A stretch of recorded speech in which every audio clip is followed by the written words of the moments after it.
Better Beer, they're big contributors to Ain't That Swell. They keep our engines turning, more content, more programs, and just support the crew who support the potty, mate. It's that simple. Keeps us going mad. Man, it's cosmic to be talking to you right now because as we spoke about in the last episode, you went through one of the wildest lost at sea voyages you can imagine and returned safely. And currently right now, there is an unfolding saga in remote Indonesia involving a bunch of surfers from, I think actually a few of them are from the eastern suburbs where I'm from. Josho?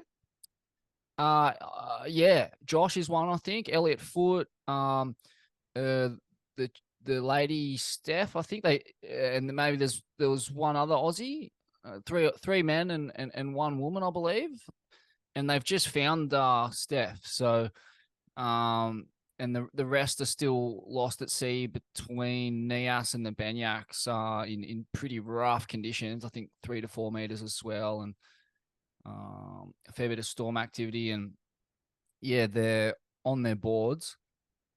So yeah, it's, obviously really hard to say what's going to happen right now, but there's a lot of optimism. I've been chatting with Kobe Abbott, actually, who's done that exact trip in those exact boats. And, people who've been in that area are pretty confident that they're going to show up on islands.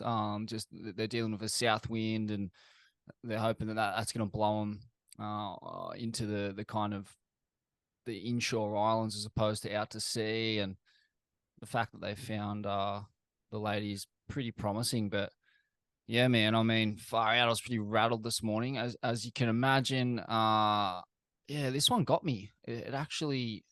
So is it a normal like ferry route that people go between islands and then the boat sunk, or what? What's the story? I'm not too sure on all the particulars, but I believe they were not on a ferry, but on like those kind of wooden banana boats.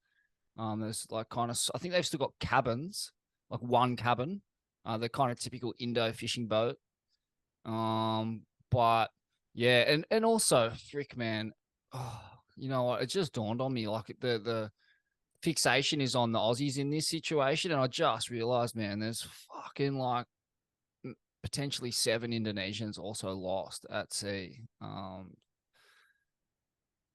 Yeah, so So the boat sunk, and then they had to grab whatever craft was on the boat to paddle.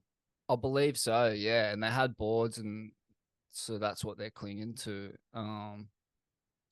Yeah, I mean, how does hearing that? Like, what's your take on all that? I mean, I guess you've been through something similar. Yeah,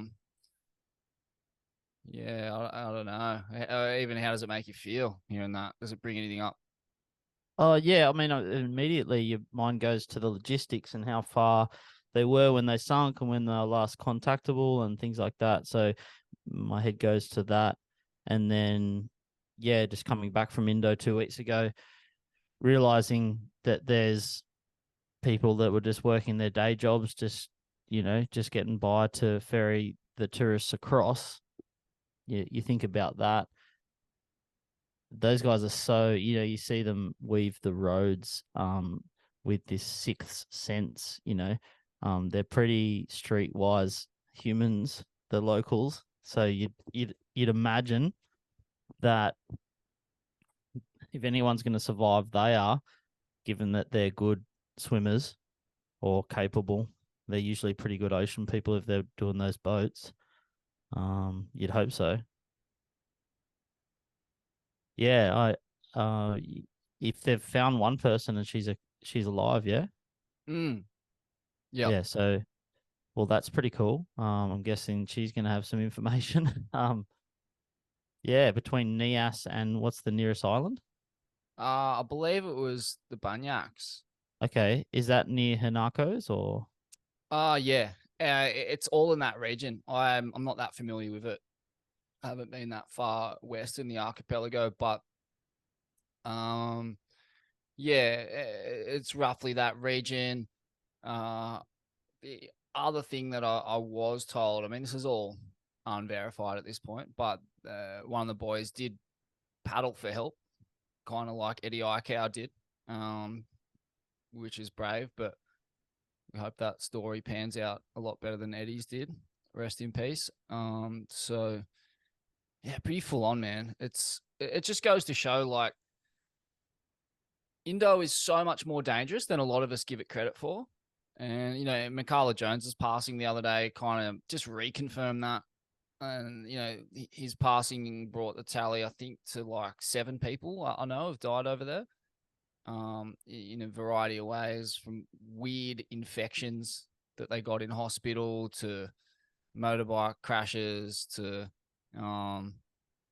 surfing incidents and drug overdoses. It's, I think it was Martin Daly who said that Bali is a place where people go to die, because it is just a really dangerous place if you don't have your wits about you, and it's always been like that. And then, you know, the rest of Indo is, yeah, the same, if not worse. Like, the infrastructure, the search and rescue kind of stuff, if you do get lost at sea, like, it's pretty much up to charter operators to save you, like privately owned businesses. And we're lucky that there is so many Australians that operate up there, and that's just part of our ethos. You know, it's part of the fucking Anzac folklore. It's just like something that we're always going to do, down tools and go search for our countrymen or people from other countries for that matter. So, yeah, man, for people listening to this, like, it's a real wake-up call. The last few weeks has fucking been a pretty jolting few weeks in terms of just ramming home the dangers of surfing and traveling to that part of the world. Totally.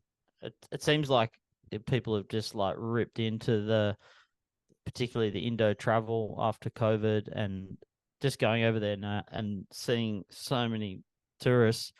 I suppose as more people go and experience like kind of the fast paced, no rules of Bali, like there's going to be casualties, or, you know, of Indo. There's definitely going to be casualties because it kind of isn't any rules. But And that's the beauty of it. The people are so gorgeous, and yeah. I was tripping out too this morning, like, you know, chances are, being good surfers from Australia, like that they've listened to this podcast and will continue to listen when they're saved.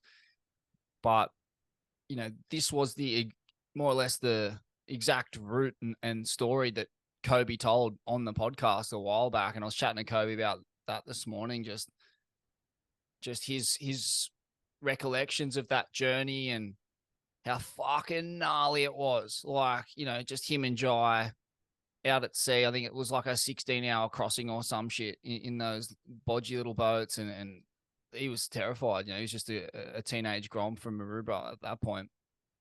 And just, I wonder whether, you know, these guys heard that and were inspired to retrace those steps. And I don't know if that's, I guess No, it's highly likely. Yeah, it brings it all. It just makes it all so close to home, you know. Yeah, totally. Yeah, this podcast is a breeding ground for like adventure and inspiration, and I think it's wonderful in that way. But yeah, I mean, you've never professed it's not without its risks. Like, you talk a lot about the risk involved and some of the fallouts involved with some of the adventures of your guests. Yeah, it wouldn't be an adventure if there wasn't a bunch of risk involved, huh? Totally. And I mean, like the way that I perceive it and I kind of look at it all, we can play a safe life, you know, just listen to your boomer song, and we can play a safe life and invest well and stack up the coin and have a party at the fucking restaurant every Saturday with our very comfortable friends, or we can like cut loose and actually try to do something with our lives. And I think as the years go on, we're going to have to cut loose regardless now, you know, like with the way that things are shaping up in terms of our climate and over the next 30, 40 years. Like, life's going to be an adventure. We're going to have to be fucking adventurous. We're going to have to work some stuff out.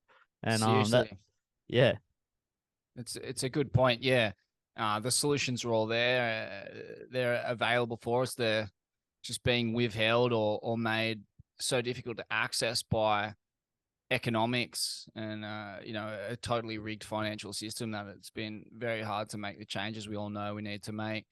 But man, back to the surf adventures. It's so cosmic that we're chatting this morning, given some of the ones you went on, man. Like, like you've discovered waves in oceans that are every bit, if not significantly more inhospitable than Indonesia.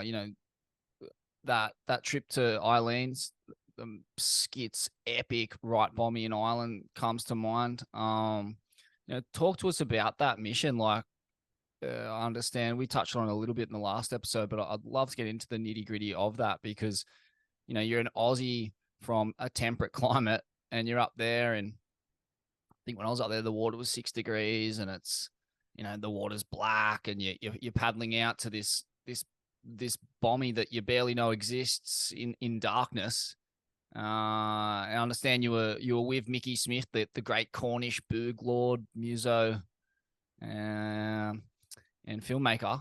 But yeah, man, talk to us about just that mission in particular, and just this kind of how you're weighing up the concept of risk versus reward in those days. Yeah. Yeah, I don't know. I've always just stuck with my personality, which is, I suppose, like, people perceive that as really dangerous, but that's just kind of the way I operate. Even in social settings these days, that's how I hold myself. I'm a bit of a weirdo where I go all in and I don't perceive all of the threats necessarily. Like, that's a wonderful thing, and that's kind of always been part of who I am. And then, so when we were on a mission in Ireland, we were, young. We had a bit of a plan. Mickey had mapped out this, I think, 4 or 5 islands out of the Atlantic that would have this huge Atlantic swells smashing against them. And we banked out sort of like 3 months. We got like a Winnebago and we went around England and got the ferry over to Ireland in this Winnebago. And so, as you can imagine, in around, what was it, October, there's lots of time where you're just windy, rainy, cold, shitty swells, shitty winds, and you just bunkered in 6 dudes in this fucking Winnebago, and you kind of, with some pretty large, like, kind of restless personalities, like, Adam Benwell, me, and Mickey and Harry Dixon, Corey Pizzoliti, and Sea Dog, filmers, and we're just kind of like, so you spend all those days in your Winnebago and you kind of listening to your fucking Walkman and just thinking about trying to get a swell for this project. And as soon as the swell does come, or any hint of a swell, you scour the coast and try to find stuff. We knew that there was a couple little waves like Bumbleoid and stuff along the coast that we could get some guaranteed slabs. But this one day, I think the swell was coming up. Wasn't kind of good anywhere, but the swell was big, and we just were kind of driving. Like, Mickey was mostly leading a lot of the charge, and sometimes you'd get tired and other people would run out to the coast and check waves, and some people would just stay back in the Winnebago.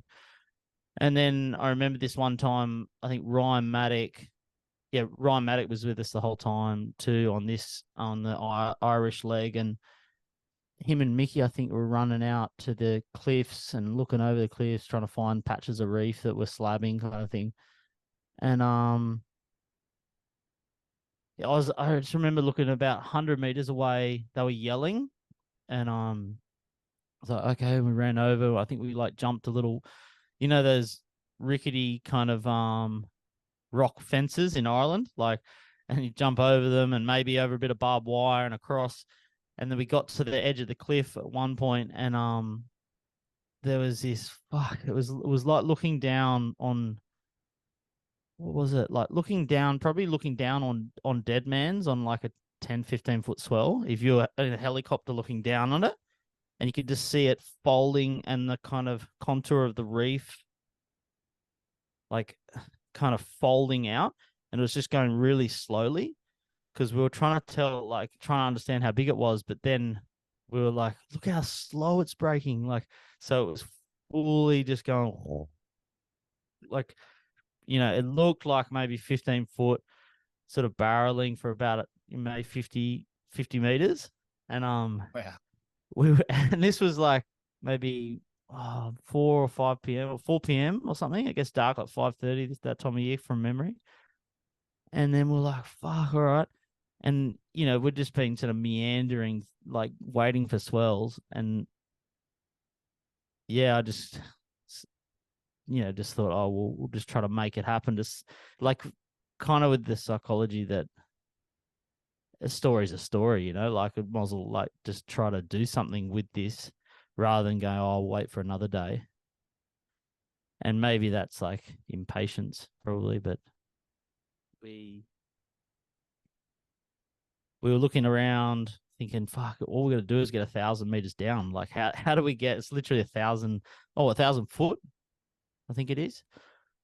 And so we're looking around the coast, and they were standing at the top of this big 1,000-foot cliff and looking down, and then we're like, okay, let's fucking do it. Let's just put our wetties on and try to paddle to it. And we'll go to the closest part of the cliff where you can actually get down, because we didn't know there was a goat track there at that point. And I kind of felt silly a year later when people were saying like, oh, there's a goat track right there. So, but we were standing at one part of the cliff and we just couldn't see any way down. It was literally a steep cliff. So I was like, okay. And so we went, I think it was about 2 or 3 Ks down the road, and we got to like literally a farm that had like a 10-meter descent into the ocean. And we jumped off and paddled as fast as we could. And it was, it was like the biggest ocean of like you said, like real dark gray. And it was me and Crashy that paddled. Crashy was my psycho buddy that do all that stuff with us. And we just, yeah, we paddled for about an hour and a half, with our boards and fins. And then we had a bit of a plan that they were going to stand at the top of the cliff and kind of signal to us whether we were on the patch of reef or not. And then we finally got there, and it was probably like 15 minutes before dark. And unfortunately, the tide had changed so much because of the dramatic tide shifts there. So we ended up in a situation where I'm scrambling around at the bottom of the cliff after this big fucking long paddle where like, and during the paddle, I remember seeing sea creatures. Like there was like, they must have been seals or, I don't know what they were, but those big creatures. And I knew I didn't have a fear of sharks necessarily, but I think they were seals, because supposedly there's not many sharks around there. But just we were paddling, and it was just like, what the fuck is that big creature? And lots of like big swell, and yeah, so we got there and we're trying to identify the reef, but it had gotten so full, the tide, that we couldn't, it wasn't really surfable. But it was an adventure and a story, and just trying to like work that out. And we paddled back in the pitch black, me and Crashy. It took us an hour and a half along the cliffs. And yeah, I mean, that was cool. It was cool to just have a nudge. Like it was either that or sit in the Winnebago and like get frustrated. So we did that, and that was special because the next year, like people are like surfing it, and it's good to know that we sort of we found it and had a go at it. And I went back there the next year and scooped a couple with Mickey. He made sure he invited me back there, and we did it, and we got barreled there and stuff. So on a pretty good day. So and actually it was really satisfying. I really like Nathan Florence. Like I really love how I really fast. I reckon he it just doesn't seem like he's sort of full of shit. He just goes and rides those waves really well. And I saw one he got there the other day, and I saw it on Instagram. It was just like the one I always dreamt of getting there, and he fully tucked in and rode over the shocky on like a 12-footer, and it was fucking beautiful. You know the one, eh? Of course, yeah. It's one of the greatest frontside barrel makes of all time, I think. Yeah, I think so too. And it's just the fact that someone did that, whether it be 10 years later. I just remember thinking the first time we saw one reel on the shelf there when we're standing on the cliff, was like, that's what you do at that wave. And that was what we're going for. Obviously the first time we paddled, and then the second year and the third year and blah, blah, blah. But I got pretty sick mentally, the following years. The year after I was actually went over there, I had to fly home because I was just so sick. But yeah, so it's sick to see Nathan do that and not be a dickhead about it, and just kind of just be such a fucking hunter and such a good, artist of the ocean. I like the kind of style of that dude. So he got the one. He really did, man. I mean, what stands out to you about that wave? Because for me, it's like it's all about where he gets into that thing. He couldn't be a centimeter deeper, and he kind of just really wedges that inside rail as high as he can get it, and it ends up just being millimeter perfect. Like he just does everything exactly right, and there was no margin for error. Yeah, and just knowing, I watched a few clips of him, whether it be that trip or the year or earlier or whatever, where he's surfing like a really gnarly slab off the coast somewhere of Ireland and in the cold, and he threads a couple of them really nicely too. And just knowing his capability and that he's done the time at these weird chip-in slabs, that's like gives you, as a viewer and as someone who's sat there and paddled to it, it gave me real confidence that I want this guy to get a good one, So when I saw that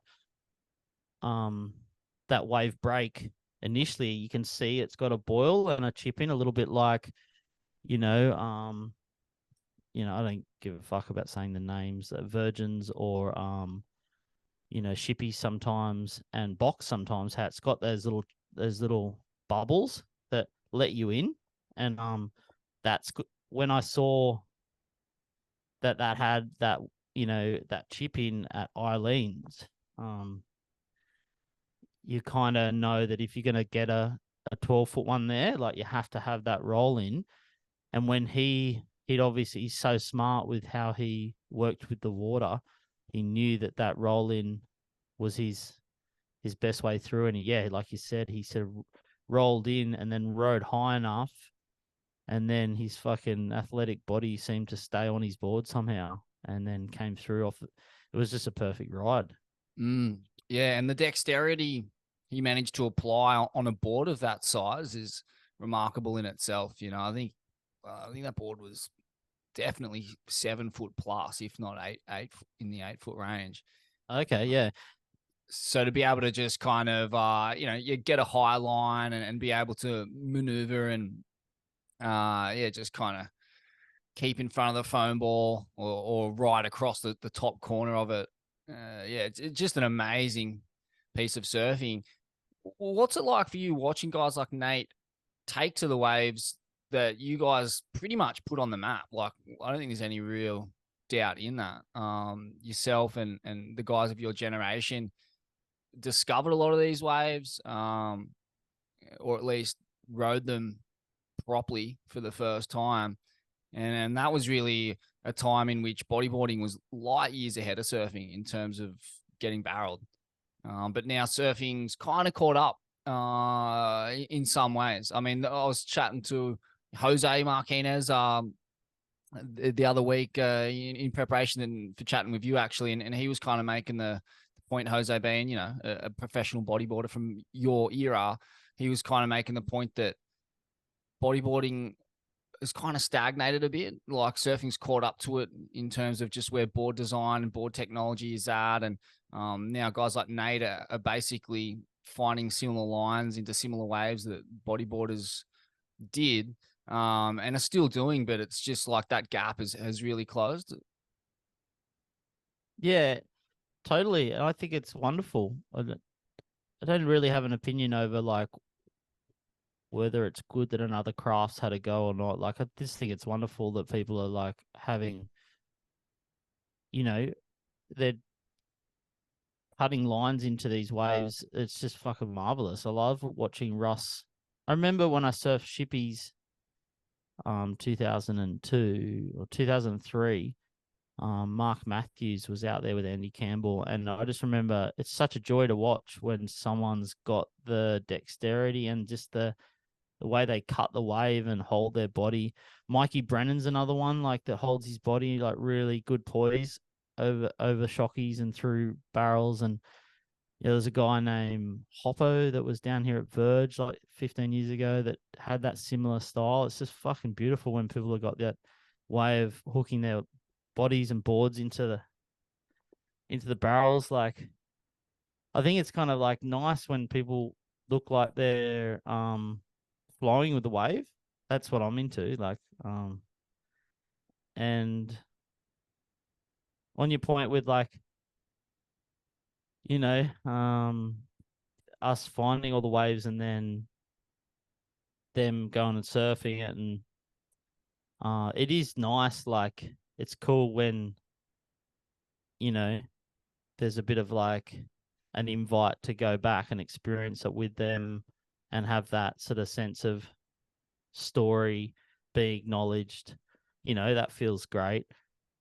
I can't help but get a little bit like fucking cringy if it's just like this kind of turn and burn nature of like, get a slab, get a sponsor, get a fucking like, you know, it's a bit yuck. Like, if, you know, but if there's like the, you know, people like Nate, who I imagine, I've never met him, but, you know, invited a couple of boogs on the trip and had that special story, that shared story, understanding that, you know, we'd all done that, you know, with no photogs for years and stuff. That's really nice. But, you know, you're always going to have like weird sort of, in anything you do, you're going to have like people that don't acknowledge the full story. I suppose that's what the Indigenous story is like in Australia, on a bigger level. Yeah, it's a good point what you say there. I was just watching some clips on YouTube by Cole Rothman, who's, you know, in South Oz and just kind of shamelessly shooting waves that there isn't really any footage of, for a good reason, because people have spent fucking 20 to 30 years protecting him. And, you know, these guys have fucking hundreds of thousands of plays on their YouTube accounts. And, you know, that's their main revenue stream, is getting killer content and putting catchy taglines on it and getting as many eyes on parts of the world that they're not from, have no connection to. And, you know, they're just going to buzz off to somewhere else and do it to there as well. And it seems culturally irresponsible or culturally fucking just straight up disrespectful. Yeah, and it doesn't take much though. Like, I mean, I saw Koa last October in the coffee shop on the North Shore, and there was a little g'day, but there was like this little bit of like an edginess. Like, he wasn't really going to sit and have a good yarn with me. And I was saying how he surfed chopes with his brother back in the day stayed down at, you know, near Mama's house there. And I was trying to yarn a bit of a story to try to kind of create a connection. And there wasn't really a lot coming back at me. So yeah, I think it's like an attitude thing. It doesn't take long to actually just sit and be patient and with someone over a coffee or like anything. And it's nice when people do that. It really doesn't take long to pull over at the fucking Roadhouse at South Oz and have a yarn with the person that knows all the boogers. Like, it really doesn't take that much. Like, he could have done that. Even if you are making money off the clips and stuff, it's kind of cool. you can do it in a way that's like radical. People love, you know, famous Hawaiian surfer coming around through their Bogan village and surfing some slabs. Like that's sick. But you can be kind too and interested in people's stories as well. Like I don't think it's a big flip in, you know, how to do that. Don't you reckon? Oh, absolutely. It's a surreal concept to me, to go to someone else's country and culture and not only shoot waves that have been deliberately kept under wraps, but then publish them and promote them in that way. It just seems crazy to me. I can't fathom doing that, going to someone else's joint and doing that. I just like have way too much shame. I guess it's a generational thing. Like I mean, I'm from a generation where social media didn't even exist for a large portion of the time when I was surfing, and the only way to find out about quality waves was via word of mouth, and the only way you'd be told of them if your surfing level got to that ability, and then people would start going, oh man, you'd probably like this wave or this wave, and you know, fuck, they may as well have drawn you a map on the back of a beer coaster because that was about as good as it was going to get. And then you know, all those waves, every wave I've ever really loved is now fucking dead and buried by people. It's blown to smithereens, and anyone can find out where any joint is. And then on top of that, you then have super high profile pro surfers shooting the shit out of them, and yeah, just for their own financial gains. I'm just like, fuck, where does it end? I mean, I've kind of let go of really caring that much, but you know, I have a lot of friends that do really care, and they make really valid points. And yeah, I think it's a little bit embarrassing, but Americans are like this, right? Like they're just so capital and finance focused, and they're very shameless in the way that they cash in and capitalize on resources that belong to the commons. I don't know if Australians are any better, to be honest. I mean, just Yeah, different style of rape and pillage. yeah, well, and just the culture of like blowing joints out on social media is just fucking embarrassing. I can't believe people do that shit. Like Yeah. it's so clearly against your own interests. Like the whole reason you go into these far flung locations is to surf mindless, uncrowded waves. So how does promoting that shit on social media further your interests of getting uncrowded good waves? You're shooting yourself in the foot. You're killing the goose that laid the golden egg. Yeah, it's really interesting because there's kind of, I like to see the gray areas in it because you've got like this Hawaiian culture that's rich in tradition, obviously suffered colonization, not unlike the indigenous story here. And you've got this like this really deep relational network going back thousands of years. And I'm fascinated at that versus the bully culture out pipeline.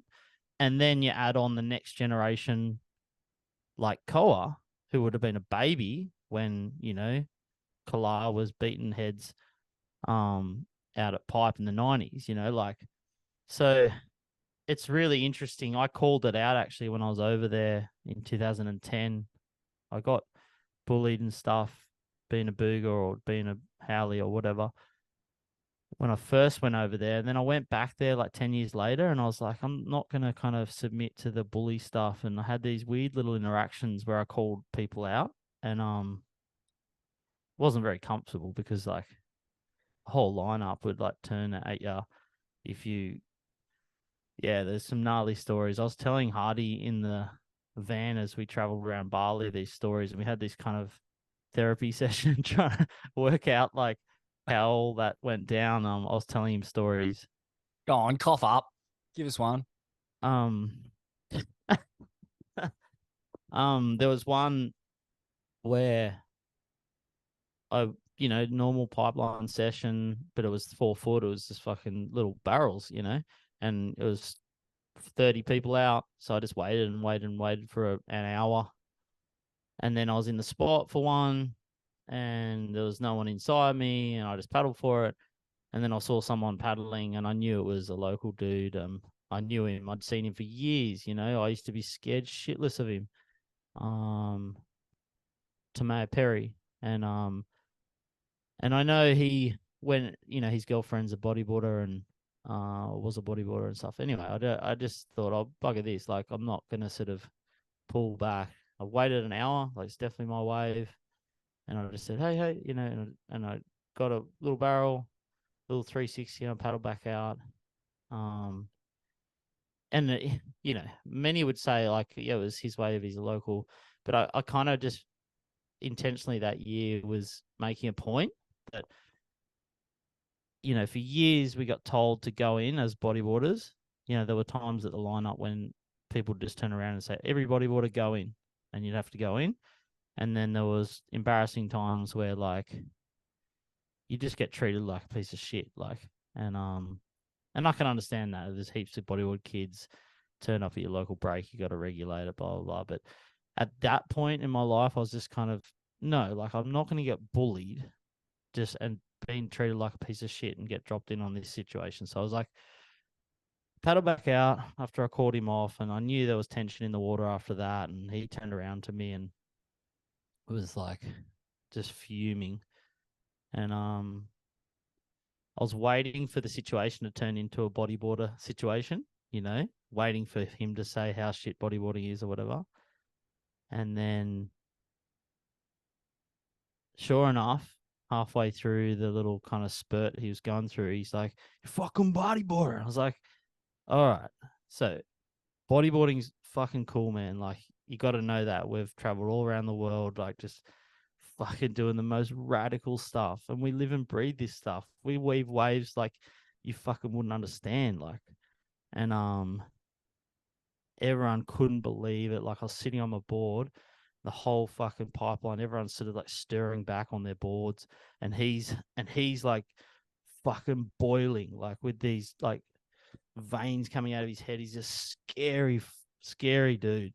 He comes up to me and he starts sinking my board with his foot, and like, I'm sitting on my board, and I thought he was just going to hit me, but he just kept on trying to push my board underwater. And then I think at one point he pushed my board out from under my legs, and then my board flicked out, and I got back on my board and I sat there, and I was obviously really nervous. And even on like my Tahiti buddy Hugo, who has Jamie O'Brien over at his house and stuff at the end of the road at Tahiti, he was like, "Brendo, you should probably just go in."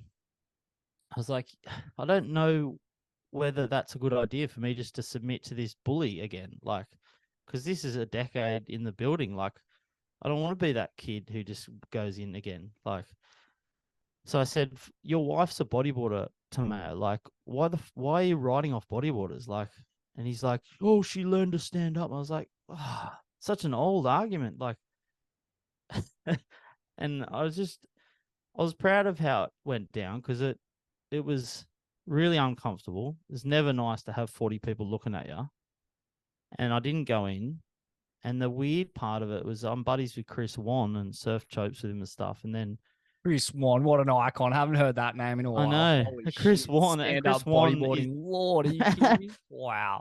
Chris Wan's a neighbor of Tamaya's, and Chris Wan And a famous like Hawaiian hard man who fully fucking clipped yeah Bruce Irons and shit, yeah right? That's the folklore. That's the yeah classic yarn. yeah. So it couldn't have had a better serendipity to it, because what happened was Tamaya went back to his house and obviously was having a coffee with his neighbor Chris Wan, and told him about the story of this fucking punk Aussie bodyboarder who'd not listened to him.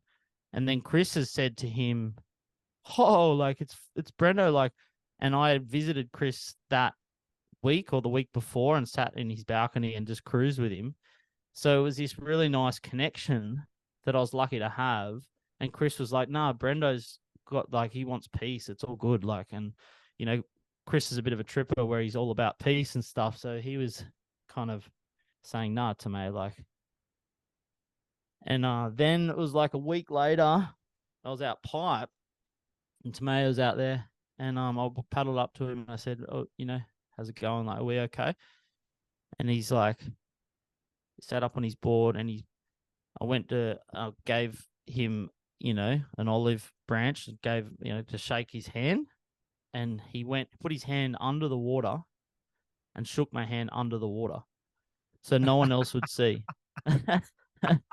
And because he was embarrassed to shake the boogie boarder's hand, in the lineup, and that was like, I think that was like kind of a bit of a telling thing for me. I was like, fuck, these guys are twisted. Like, and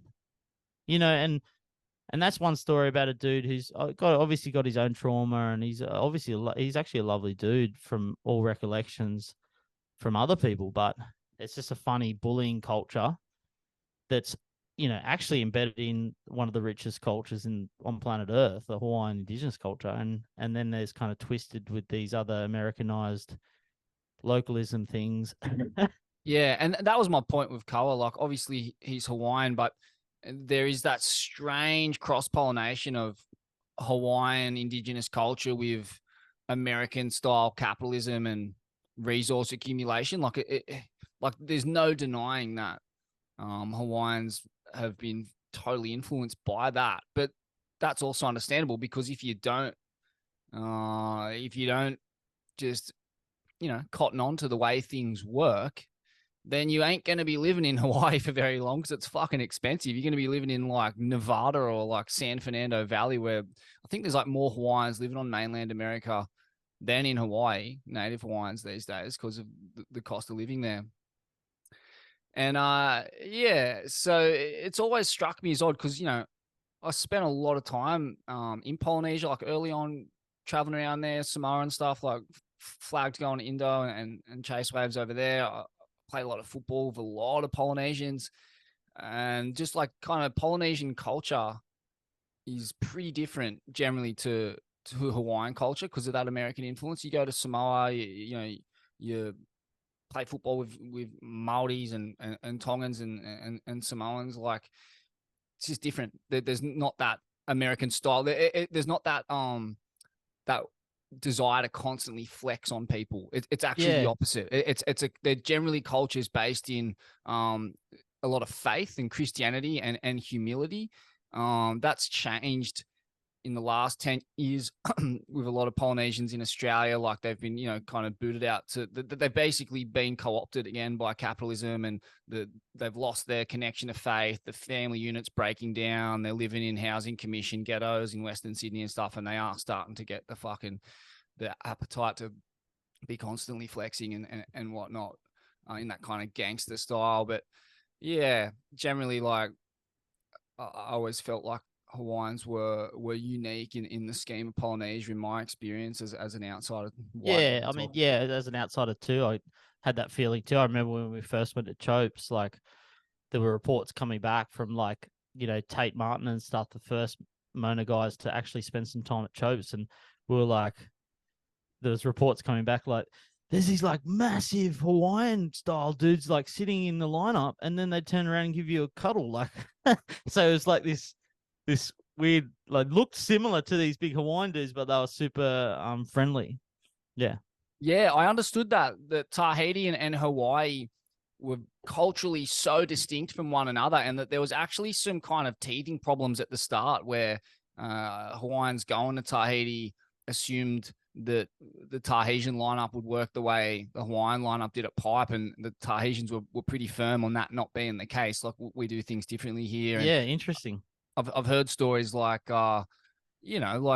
especially back in the day, before it was crowded, before the social media age, that when people you would be able to confirm or deny this, like, when people would paddle out, it was, generally the way that you would greet everyone in the lineup. Shake hands, like, yeah, a little shake hand and a fist pump. Yeah, that's classic. Is that for real? Yeah, totally. Oh, they were the friendliest bunch ever. So beautiful. And even some of the more American, with more American experiences, like Poto and those guys, that they had a tender edge to them compared to Hawaiian guys. Yeah, it was pretty disgusting seeing some of the North Shore kids go over there and, camp out and smoke their billies, and it was pretty awful. We were the boogers that were surfing like big days, and fuck, I don't know. It's just in their own little world. I don't know that whether because they're the byproduct of the pipe heavies or something. But it was pretty gnarly. Them kind of carrying on.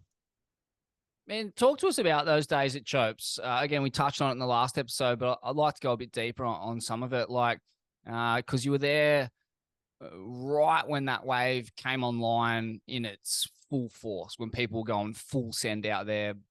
Generally, the bodyboarders leading it, but you were also, you were there. Like I think, what was it that September? Was there a September 11 session with Shane Dorian? That was particularly stand out from those days? Do you remember much of that one? Yeah, Dorian got that really big hollow one. I wasn't actually there for that one, but I remember that, and that was outrageous. I think that was like the couple of years after we were surfing it. Those guys are getting really good at towing it, and that's wonderful when I see Dorian do that. But I've got days there that like I just got circled by 10 jet skis all day long, just circled as those guys were getting good at what they're doing. We're laughing, me and Hardy in Bali, just laughing about the trauma of the fucking jet ski noise. Like whenever I hear a jet ski now, it's like the fucking hell's doors opens up in my mind. I'm like, like just because I can hear the fucking all the voices and the fucking all the nonsense carrying on. I actually paid a guy. I was sitting in the lineup at Chopes on a 20-foot day, and I paid a guy. I said, got one of the jet ski drivers. I said, mate, just tow us into the biggest one, like the biggest one of the set on a set wave. And I'll pay you 150 US, one wave. And he did it. He took me out, waited out there, but he got intimidated by the other tow teams. Ended up towing me into like a shitty 8-footer, like 6 to 8-footer. Fucking gave him $150 and just went paddle back out and sat in the lineup again, got dizzied by skis. And then there was one time I ripped my leash off on a set. I was trying to get the 10-footers on the inside. You can't really paddle anything bigger than 10 foot and actually scoop it. And on one of the 20-foot days, there was I think it was the biggest wave ever recorded. Manoa Drollet got the biggest wave ever recorded at that period. I ripped my leash off and went under Laird's wave, which is the wave before Manoa's, and there's a wave photographed with my board in front of Laird in the barrel, this little yellow boogie board, and I was under the wave, like dolphin kicking through it. And then the next wave was Manoa's, and that was pretty, nerve-wracking. It was about halfway through like an 8-hour session. My board just got completely obliterated into the lagoon, and then I went back and got it and paddled back out again. Took me like 8 hours to catch a wave on that big day, and I finally got one at the end of the day, but I was so torched I could barely paddle. Wow, that's crazy. So when you say Laird's wave, do you mean the Millennium wave? Nah, this was 2 years, 3 years after the Millennium wave. When I saw the Millennium wave, I was in high school. That seriously is a piece of history like no other. Unbelievable what that was, with these little purple board shorts. Like, fucking hell, man. That thing was just so beautiful and so amazing. Iconic. Like, there's nothing. Oh, when you think of Laird, he is like, as much as all that stuff sounds like a wank that they carry on, man, that what he did at that Millennium wave was one of the coolest things anyone's ever done in the water, like ever, as far as I'm concerned. Like, that thing was incredible, so far out of what anyone has ever experienced. Don't you reckon? Yeah, I mean, I had that on my school books. It was just so glassy. When I look at it So now, glassy, yeah. just like at the time, it seemed, like it was from another planet kind of steez. Like, it seemed pretty unrelatable to anything that had gone down in surfing at that point, and it was a full stop the press moment, a full jaw dropper. Just so fucking glassy and perfect, and the lip line on it, it was a surreal piece of imagery, the still. But then the footage of it is so much less impressive when you see the clip, I find. Oh, really? See, I only really think there was 2 big ones he got, 2. I remember seeing I can't remember us seeing footage or photos, but amazing. Yeah, so sick. You know, that was early on. I think That was 2000, yeah. Yeah. Like, that was before anyone, and he's a true pioneer for doing that. That's incredible. Yeah, and it's generally not the kinds of waves that he surfs. Like I can't remember seeing him in too many shallow slabs. Yeah. Yeah, true. He kind of popped in and popped out. I got a funny story. I was surfing Chopes in 2003, just a little 3-foot day, and I see this like human levitating on the water, like coming around the the pass. And there's just like, I was like, what is that? Is it the boat or someone standing up? And then he's like, come closer and closer and closer to me. Oh no, it's led in on a hydrofoil in ski boots, just jazzed on turmeric latte. Yeah, and he comes around and was he sipping a turmeric latte as he bounced past you? And it was so funny. How's it, Brendo? I was like, oh, that's a funny way to do it. Like, I wasn't trying to be antagonistic. And then he looks at me and he goes, oh, that's a funny way to do it. I was like, oh man, like, yeah, because he's pointing to my bodyboard, and yeah, I mean, I think that guy's incredible. I'd love to have a convo with him. I just always feel like there's a bit of that weird Hawaiian ego thing going on. Yeah, it's interesting. Yeah, funny. Like, what do you think? With regards bodyboarding, I've kind of lost my train of thought there. The question I had just fully. That's all right. No, you're cool. Can I do a wee while you regather? Yeah, go for it.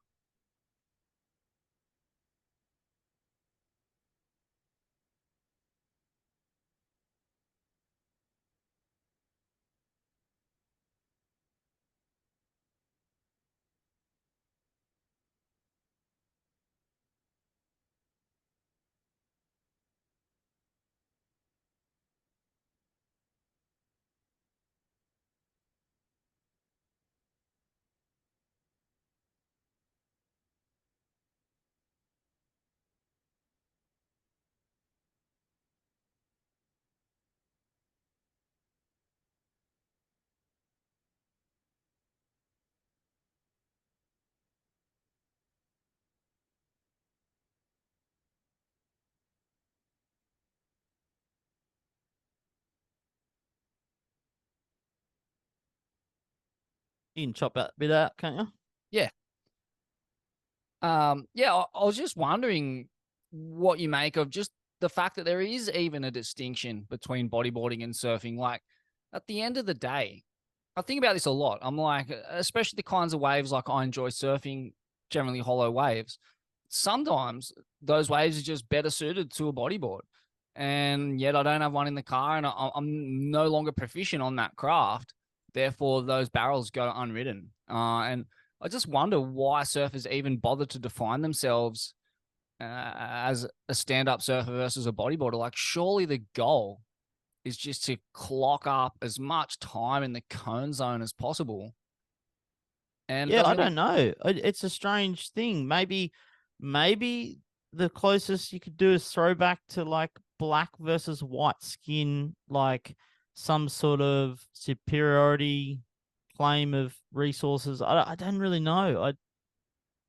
You're right. There is some kind of stigma attached to it, but only in the stand-up world. Like, boogers have been riding stand-ups for ages. Like, I remember Baudet when I was growing up, Eastern Suburbs guy, like iconic booger, surfed good on a stick.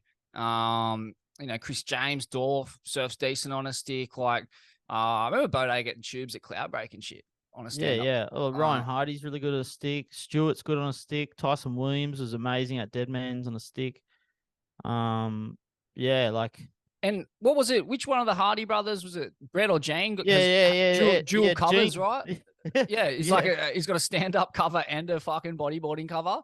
Yeah, like you don't see it going the other way. I can't think. It's only now you see like Noah Dean, Harry Bryant, Really the only two guys I can think of who are elite surfers who ride bodyboards, and Creed McTaggart, Chunny actually, Sean Manners. Yeah, Chunny's really good at. He's actually a bodyboarder for almost all of his teens. Yeah. Right. Yeah. So, yeah, there is a couple, but generally, especially more in the kind of punter surf population, there's just this really stark distinction between whether you ride a bodyboard or surfboard. And yeah, I don't know. It doesn't make much sense to me, but I got the chance to change that anytime I want, and maybe I will, Brendo. Maybe I. Yeah, no, it is interesting, and there's obviously a bit of scar tissue involved with me, like where, you spend 10 years potentially getting bullied for something. You tend to get your feelings up a little bit, but yeah, it would be nice to not engage in any of that, but it is also fun to be an underdog with the that gritty kind of perspective. I fucking love it, actually. It's really taught me a lot on how to achieve stuff under pressure. Yeah, being a bodyboarder. And yeah, I actually, the work I do now is like finding different people in different fields around the world, and I can almost go to any country in the world, doesn't matter what fucking country, landlocked or not, and find a bedroom. I'm in like a lounge room floor to sleep on at a burger's house. Like, Yeah. 100%. And it's like, I don't know if you could do that in surfing. I'm talking any fucking country in the world. I could go in there and somehow find a bodyboarder to hang with, have dinner, and sleep on their lounge room floor. Oh, totally, man. I mean, when you've slept 5 in a hatchback, like you're gonna be friends with someone for While life. driving the Nullarbor. But yeah, talk to us about some of the grittiest missions, because I mean, in my kind of thinking, bodyboarding has always set the bar for just shit kicking cone missions, like just no money, even at the elite level. Like, when you were at your peak, like fuck all money around. Talk to us about how far you had to string out a buck. Oh, my last tax return was when I was fully hitting the big scene on the pro scene. I was earning 30 a year, and I paid 28 or like 20 in tax. So it was 10 grand for a fucking, working pretty hard. Yeah. So the one where we went to Cyclops in 2006 was a pretty good one, because we saw the swell and we literally had 25 hours until the swell would hit and it'd be at its best. So we left the south coast and we just drove non-stop other than petrol stops, and slept in the footwell in the car, and we just did like a rotation of drivers the whole way across, and then turned up to Cyclops, was like 6 to 8 foot. Yeah, you're just like driven by this, anything's possible mentality. And I think that is something that's like in bodyboarders, most bodyboarders at the top end, that anything's possible. Like there's this kind of, there's this mentality, like totally anything's possible, and you could kind of, if you can envision it, you can do it. And that sounds a little bit corny, but really, I love meeting people like that, because they're really exciting to be around, and there's no cynicism or fucking excuses or the cowardly behavior about, why you shouldn't do something. It's like how you could do it. And yeah, I like meeting people like that, and that was much of what my burger buddies were about. Yeah. Boogers really set the standard for shits and giggles, shenanigans, chasing waves, just funny fucking trips that were a guaranteed schmozzle because no one had any coin. And also, it was a culture that really didn't take itself seriously, even at the absolute elite level, where guys were risking their lives for barrels. Like, there was so little ego. And I guess that was because, it probably got stripped by the stand-up surfing community. But yeah, I was super influenced by that as a teenager. And you saw that in the tension films. I guess that's what the tension films ultimately were. It was elite bodyboarders. Like, the guys were world champs who were getting barrels that were so mind-melting for that period of time compared to what was happening in surfing. And yet there they are fucking, dacking themselves or tackling a stack of fucking baskets at a supermarket. Like it was a total fucking piss take. And I lapped it up as a grom. I loved that shit. I enjoyed the live podcast that you just released with Creed and Whitey and Buddha. And that character from Margs, was his name Simon, who wrote the nice article about Whitey. Like that was a really sweet live reflection. And you got Creed there. It's at the absolute top of cutting lines in waves on his stand-up board. And he's talking about making music and being excited about when Ben Player complimented his voice in the back of the recording room and shit. Like that's fucking beautiful. I love what you guys, the platform that you guys are giving to voices like mine to kind of reflect and reconnect. And it is funny that we were so segregated through the noughties in some ways. But that might change. We're valuing different things in the world these days, like the fucking grit and the can-do attitude of a booger. Like you need that. It doesn't matter where you are now. Like you need that. You want that on your team, whatever you're doing. Yeah, such good life lessons really to learn, like grit and hardship. And also one thing I really loved about the bodyboarding community, as far as I observed it, was so pro peace. And like, the bodyboarders are like the Gandhis of surfing, like just copying endless abuse. But like you mentioned in that confrontation with Tamayo, like, you were always happy to talk it out and not really just, rest back on the fact that you had the crowd on your side and you could punch down. Like that was generally the idea behind the way surfers used to talk to bodyboarders. Always had the crowd on their side. They're essentially punching down. And there was this just general kind of disdain for bodyboarding. But yeah, I saw it happen so many times. And I actually remember as well, like the first time I got like punched in the lineup, it was a crowded lineup in the eastern suburbs, and this fucking giant, like 100 kilo coke dealer, fucking psychopath with a plaited mohawk was chasing me around the lineup trying to fight me. I'm fucking just shitting myself, obviously. And then in comes Bo Day with his fucking clubby board and knocks him over the head. Close. It was George Ohana, but yeah. I know. I knew it was coming. Yeah. He just peacefully put the whole thing to rest. And, then the guy was trying to attack him, and then the guy was on the beach, like calling me in to fight him on the sand. It was just completely mad. But yeah, like that's always been the way, right? It's just like let your surfing do the talking, and never really saw much aggression or punching down in the bodyboarding world, even though they could have. Like definitely been times where I've been surfing slabs where it's been a totally bodyboarding crowd and like heavy looking dudes around Newey and shit. And still like I just am always super polite, especially when I'm not in a part of the world that's mine, and have been welcomed. Like that respect that I've shown has been fully acknowledged, and eventually I just get given a spot in the rotation, and yeah, it's all good. And there's that communication. There's like who's going this one, who's like, there's just like it's kind of a completely different dynamic when you're in a lineup that's dominated by bodyboarders versus surfers.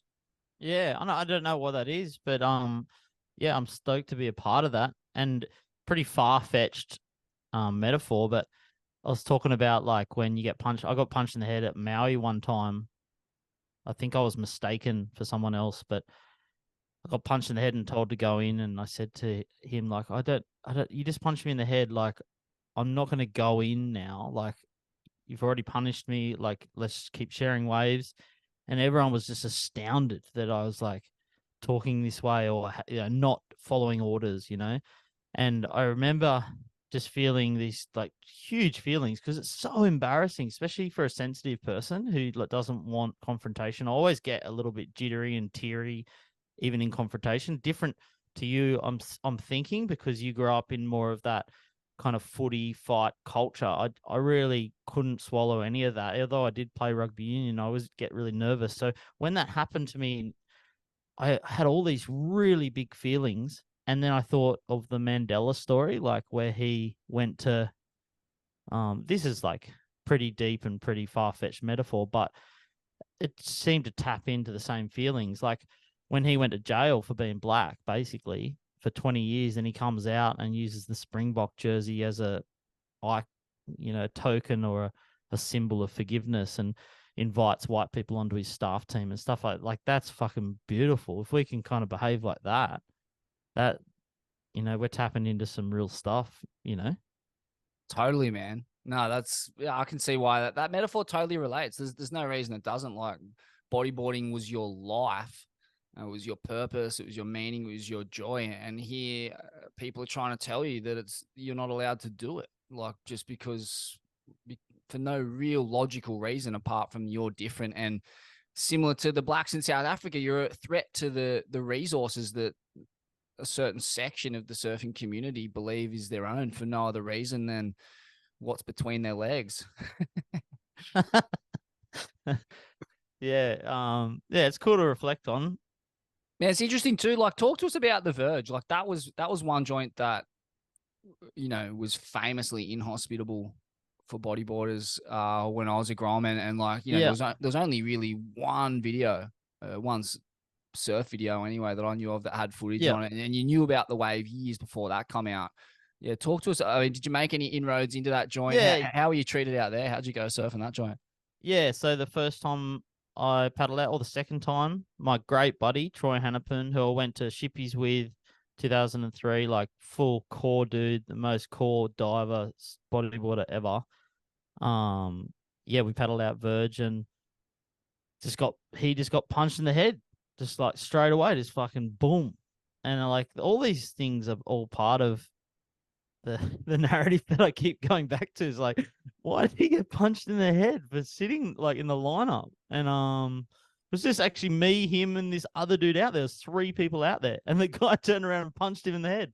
And so yeah, that was, but that was Robbo, who's had a fucked up life, who's gone into some sort of anger-induced psychosis and in mental health facilities now. And I'm buddies with all of his family friends now. My daughter's friends with his friends, nieces, and so we're all in the same community now, and I surf out there and get any wave I want now. But I was in part of your era where you travel down the highway from Sydney, and like there was just this aura of like you're gonna get smashed if you paddled out there kind of thing, which is so weird.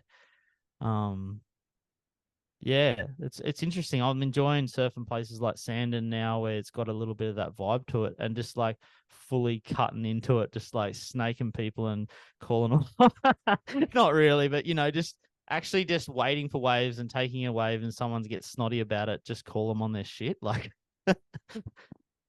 yeah. And then you've got all the layers to the story. It's like the Aboriginal heritage in that space. It's like you have fucking no right to get whingy or mouthy about anything right now. Like it's cool. And Sandon's a sick wave too. You can rip it up on on the boog and the stick, and get fully barreled there and all sorts of stuff. So I don't know why all the boogs steer clear of Sandon, because there's 40 surfers with big attitudes. Yeah. How is that joint when it's like east southeast and in that 6 to 8 foot range? Like, it's like a fucking crazy slab point. Like it's so sick. Yeah, so you get so barreled on the takeoff, and then come out to this like fully rippable 100-meter wave. Like it's so sick. It's mental. And man, the Verge, that's such a wild, like I think people don't understand as well. Like, that wave, it's fucking so world class. Like it's one of the best right slabs on the planet. And until like, I don't know, it's probably like the 2010s or the mid noughties, it was completely off the radar. It kind of helps that there's a housing commission block that like literally is on the point there, and the dudes who surf it are the dudes from the housos, and like they run that wave.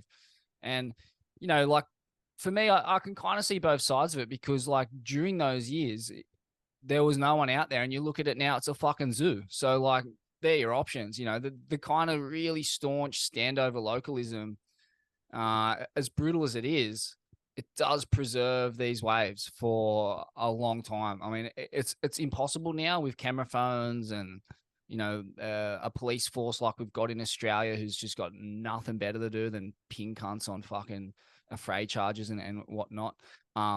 Which, you know, look, that's fine. That is against the law to punch people in the head, and I'm down with that. But yeah, I like- mean, it depends if your fucking 6-foot barrels are how that weighs up in terms of the fact that we're on unceded land. If you want to argue territory, like that's the way I look at it anyway. I know that's kind of deep and it's talking about like 250 years versus a, you know, 20-year lifespan of surfing a joint, but it's relative, you know. If, you know, Kobe wants to get upset about us surfing ours, for example, it's a pretty weird thing that, you know, just throw back a few generations and there's like grandmas getting speared by fucking colonizers. It's like, hang on a minute, like there's a bigger story here, you know?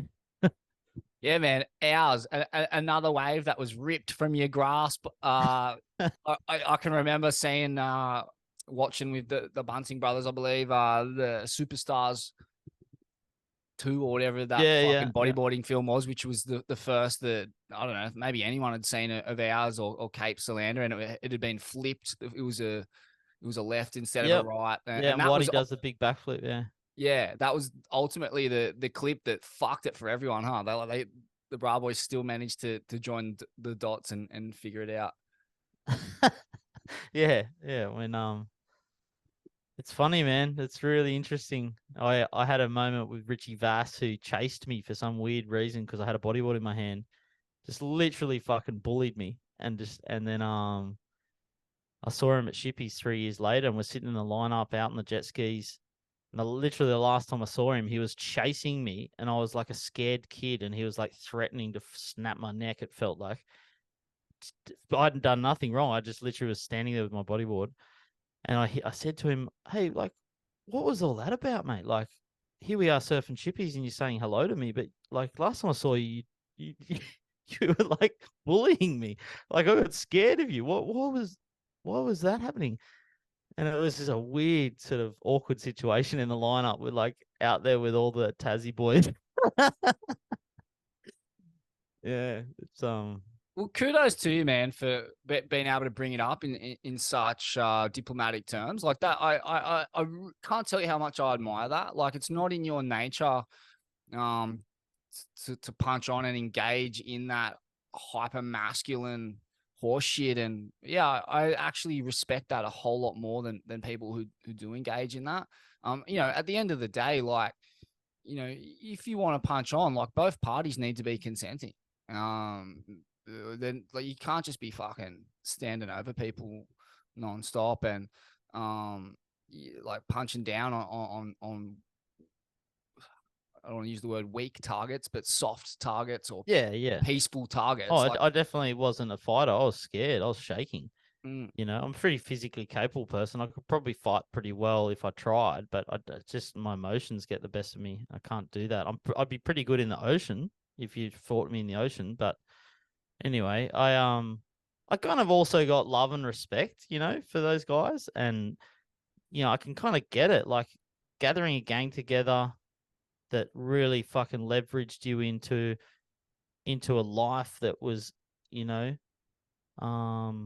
gave you some resources like pro surfing and, you know, coming from the ghetto in Maroubra. I got a lot of love for that. I fucking love that shit. That's boogin, you know, like that's the spirit I'm into. And I kind of admire the Bra Boys and Kobe, the way that they've been able to leverage that. But it's a shame they've been fuckwits along the way. yeah. And Yeah. at the end of the day, like, you know, and I'm like you, like, yeah, especially as a kid growing up in the eastern suburbs from a fucking itinerant, broken, single parent home. Like, I adored those guys and what they were about. They represented a shining light, a resilience, like, you know, things that I needed to see at that time. Totally. But and you know, in terms of being a fuckwit along the way, holy shit, mate! Like I've pretty well outdone those dudes. I feel like in my late teens and early 20s, and Yeah, right. I've learned that, you know, like we're all just products of our environment. Like I don't really see people as being good or bad. I just see them as being a product of what they were raised in. And if you look at Maruba, you know, you got obviously like in like the Kobe Vass kind of realm, it's like, yeah, a lot of poverty, inner city poverty, dysfunction, broken homes, you know, drug addicted parents, in Kobe's case. Totally. And you know, it's really hard way to grow up. And then layer on top of that, you've got that surf culture, the stick culture, which is so just diminishing of bodyboarding. And then on top of that, you've got this iconic wave, this world-class wave that's been dominated by bodyboarders. You've also got the Verge down the road, which has been ruled with an iron fist at that exact time. So whether you know that the guys at Maruba were paying attention to what was happening a bit further down the coast at the Verge, and they've just basically used that prototype to take over the Cape. And yeah, like, man, they were fucking wild times, man. This was also a time when Sydney was just a fucking wild joint. Like, you had the Cronulla riots, you had like, you know, which was just right there where basically the Cape, it splits fucking those two warring factions in half, Cronulla and you know, Sans Souci. You know, the eastern seaboard of that city was still a super cheap and affordable and industrial working class place, and with a lot of fucking hoodlums, like a big hoodlum culture. And we all grew up surfing, but you hid that from your identity. It made you a target. Like if people knew you surfed, like I never knew anyone who had long hair. Like I got long hair now. And that's part of my like reinvention as a person, to try and get away as far away from the person that I was. But yeah, like the culture was so fucking, when I look back on it, the older I get, the crazier it seems. It was ultra violent. It was ultra machismo. It was super provincial. Like, you know, I'm from this joint, you're from that joint. And it wasn't like, I'm from this beach, you're from that beach. It's like, I'm from this beach, you're from that fucking huge housing commission ghetto, like in Glebe or Woolloomooloo, or, you know, Maruba. It's like East Lakes and Daceyville, and like, yeah, it was on for young and old. It was a wild time. So like, of course, like all that bleeds into surfing, and surfing was such a soft culture generally, like compared to like that street culture, the football culture, like the wharves culture, the fighting culture. It was intense, and we were fucking mad groms. They were older than me, but like, yeah, you know, like they were. I come up in playing football in that exact same environment, like where you're playing the Bra Broys team in front of fucking, you know, 100 plus of them, all screaming your name out and telling you you're gonna die, and fucking, what do? You're the captain of the other team. What are you gonna do? You're gonna shit yourself, or you're just gonna go twice as hard? Like, you can't show any weakness in those situations. And yeah, eventually, like, I just had to learn I had to learn the skills to fight. I don't think I started out like that, but my hand was forced, and I've spent the subsequent 14, 15 years trying to unlearn everything I learned in my teenage and adolescence. Yeah, so, totally. And so I don't want what's to beautiful, I don't want to stick the boot into those guys, is my point, because I was no different. Yeah, no, 100%. And I'm not attempting to sink the boot in. I'm just kind of unrolling the trauma a little bit, in the hope that we all learn, you know. And I think it's all good if you fucked up and you make mistakes and you have a dig. I'd way rather Kobe fucking take the gang to the seas and be a bra boy and claim ours and stuff like that, and fucking throw some courage behind it. That's awesome. That's great.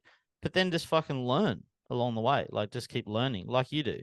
We learn. And he totally has, like, you know, he's from such a heavy background, man, and the fact that he's still alive, and that he's like, you know, he has that kind of champion mindset from his exceptional skill as a surfer, and he's applied that now to breath work, and he's a titan in that realm. I've laid on my back next to him and done it with him, and he rips in, and he's fit as fuck. Like he has that same mentality from surfing towards now being a healthy, happy dude, and that's he's getting there as sick. A few of us are. Like, but yeah. No, that's beautiful, and I can't wait to fucking do some breath work with him and shake hands and stuff like that. I think it's beautiful if we can all, grow and learn. I've got a lot of respect for people having enough courage to make it through that life, and I can't imagine, the shit that he grew up with. So yeah, man, talk to us about Shippies. Again, like you were right there at the beginning of when that wave came online properly, and similar to Aileens, I imagine it was just such an unknown. Yeah, so we obviously saw the Ross Clark Jones, that kind of exploit that came out maybe 1999, 2000. Do you remember that? He come over the step, and I think he must have been working with Andy Campbell, who was like the local kind of caretaker down there. He's such a gnarly dude. And I saw Russ Clark Jones on a big one. And then when we finished school, I packed up the van and we drove and got the Spirit of Tasmania and stayed down there for 3 weeks or something, maybe a month. We're hoping to scope out Shippies, and we walked out there and got it kind of shitty 6 to 8 foot one time, and then this big swell came on the charts, and we walked in, and it was Mark Matthews, Andy Campbell, me and my buddies, and then Chizza came around in the boat. He's obviously with Andy, and it was like 15, 18 foot, just trying to work out how to surf it, because the step sort of plays a part in some waves, and some waves it kind of disappears, like you just get full barrel.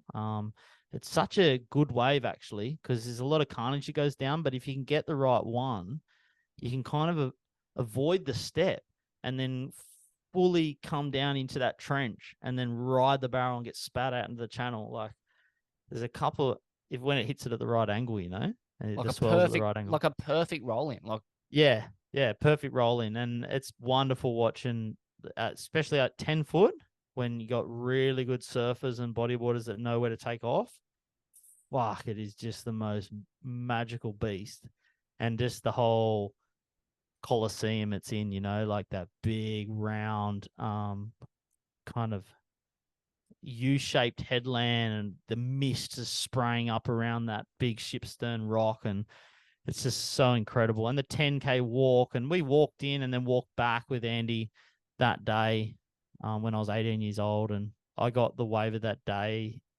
Just luckily, I was just paddling into anything, and I scooped into one without a step, and it just fully barreled, and I was just like the wave of my life. And then it was pretty special because that was around the time where I was contemplating which angle to go on in life, uni or surfing and stuff, and that was magical. We had my Toyota van and we just went partying after that, and it was fucking amazing.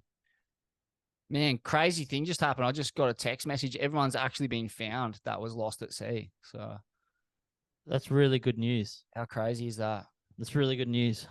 That's all happening in real time. I guess I may as well chuck this episode up today, but that's great news. Oh, it's wild, man.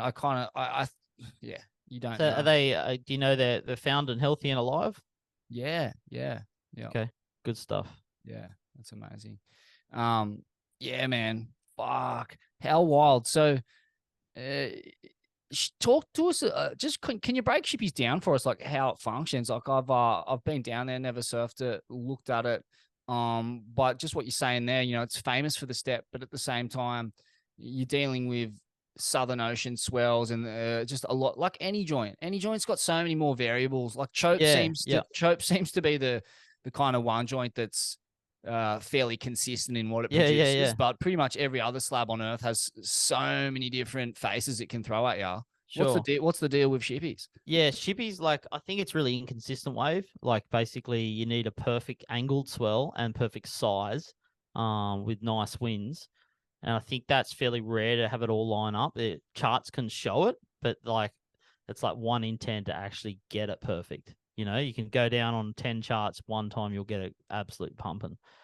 That's been my experience anyway. I think most people's experience. But yeah, like the whole walk-ins, 10Ks, and come down through the bush and down into the headland, and you can get the boat around 5 or 6 headlands from one of the towns.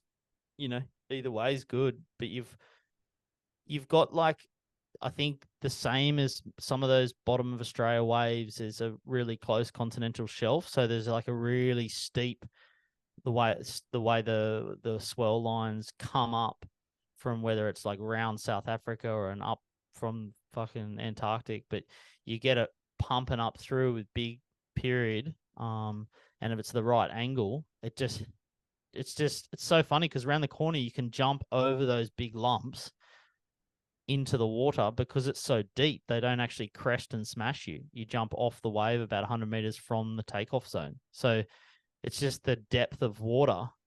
It's the difference. I think I was listening to someone talk about Nazare being similar, like round the corner. You can just hop in the fucking, the lagoon style jetty or whatever it is. And then around the corner, there's the, 80-foot waves. So it's just the different depths, the way that they make the waves peak and crest. And so when the big, like the right angle swell, like similar to Chopes, where you've got a bit of west in the swell, the same with Shippies, you just need a bit of angle on the swell for it to give you enough takeoff. Same with box, you just need a north chip in and then enough south to give you that full combo of chip in, scoop, just enough momentum to gather, and then just the fucking massive shocky ride and then spit into the channel. Like when it all lines up, that's a perfect wave. Like, but so often it's just a low tide gurgling step that's very exciting in photos, but it's not that rideable. And who are the best guys out there in those early days? You mentioned Matthews. Was that trip? Was it, I think Matthews, Kieran Perrow, and Drew Courtney maybe? That was like the first kind of Shippies trip. I feel like that was about 2001. Like that was the first we ever saw of it in the stand-up. Yeah, I think Mark realm. was going there a couple of times. But I saw Mark out there he was the only guy paddling the big ones. Mark is incredible. Just the way that he put his board. There's something different about those surfers that put their board and they ride their wave. It's almost like the joints in their limbs are much more fluid than some other surfers. I don't know what it is, but when Mark Matthews paddles, or when Jughead paddles, or when who's another surfer that does it really well? Noah Dean's got a bit of it, the way he kind of like bends his body in. Sean Manners, the way that Mark Matthews was paddling into it, he's almost like he was this one fluid movement from paddle, right chip in, both feet on the board, and you just kind of like absorb any of the inconsistencies on the wave surface. He just absorbed them all. It was almost like he was like part of the wave, and he was getting these ones he was paddling into. I was like scared for his life, but I'd never seen waves 15 foot before, So he was just like, I was amazed at Mark Matthews that day.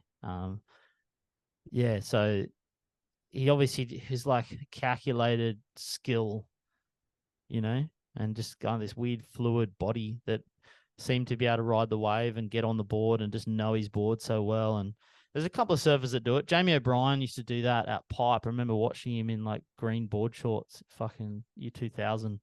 He would paddle, and it was almost like there was no clunkiness. There was no staged get up on your surfboard and ride. The whole thing was one movement. It was like paddle, up on your board, up next to the shocky, spat out. Everything was just one consistent maneuver. Yeah, what I put that down to is just superhuman reflexes that have been honed since the age of 4 years old. And so like these guys, they're just seeing things. It's all unfolding so much slower for them. And for the average surfer, they look stiff in those situations because they're not able to mold their body to the little kinks and wobbles and changing contours of the wave, because their brains are not able to operate at that speed. Their reflexes are just dull. You're right. You're right. It's like watching like Benny Barber in year 2005 playing fucking fullback for the Bulldogs. Like it's like watching, I don't know, who's that young fullback for Broncos now? Oh my Reece goodness. Walsh. Reece Walsh, man, it's like watching him. Like he's Mm. incredible. Benji Marshall, like it's like this sixth sense. They're in flow, like just so nice to watch. Yeah, totally. And there's nothing mystical about it. Like it's mystical to watch, but the more you observe sports, the more you play sports, and the more you see that kind of stuff up close, you realize like it really just boils down to getting your 10,000 hours done as quick as possible. Like the earlier you start, like your neural plasticity or the way your mind and body, brain and body connects, is just like almost superhuman compared to someone who's started, say if you start surfing at 10, that's 6 years of like practice you've missed out on. And, I'm only speaking just from the standpoint of having started playing football at 4 years old. And then by the time I was like 10 and 11, I was very advanced. Totally. Like people were only just starting at that point. I've seen people though that have done their 10,000 hours, done their fucking 20,000 hours, and they still look a bit hard to watch, like a little bit sort of. I mean, that they'll definitely get the biggest barrel of the day, and they'll win the heat, like, and they'll have the sponsor and fucking everything.